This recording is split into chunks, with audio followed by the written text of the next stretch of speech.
আজ তৃতীয়বারের জন্য শপথ নিচ্ছেন প্রধানমন্ত্রী নরেন্দ্র মোদী। তার আগে সকাল থেকে একগুচ্ছ কর্মসূচিতে দেখা গেল প্রধানমন্ত্রীকে।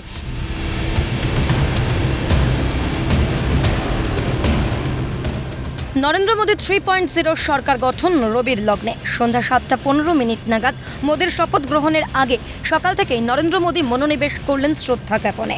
সকাল সকাল নরেন্দ্র মোদী পৌঁছন রাজঘাটে মহাত্মা গান্ধীর প্রতি শ্রদ্ধা জ্ঞাপনে। পৌঁছন প্রাক্তন প্রধানমন্ত্রী অটল বিহারী বাজপেয়ীর সৌধ সদৈব অটলের কাছেও।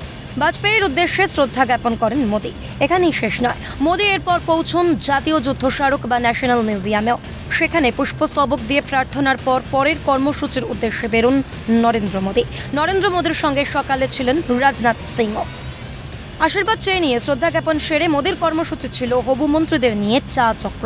কেন্দ্রীয় ক্যাবিনেটের সদস্যদের কাছে আগামী 5 বছরের রোড ম্যাপ তুলে ধরেন প্রধানমন্ত্রী, এমনটাই সূত্রের খবর।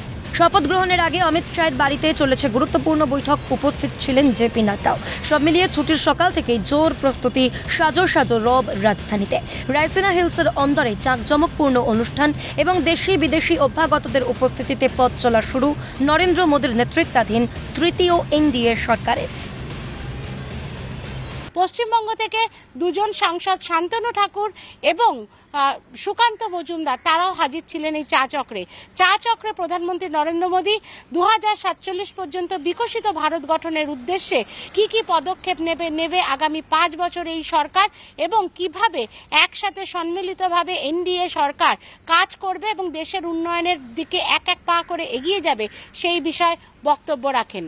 নিউ দিল্লি থেকে ক্যামেরা পার্সন জ্যাকি সিং এর সাথে ইন্দ্রাণী দাশগুপ্ত রিপোর্ট, ক্যালকাটা নিউজ।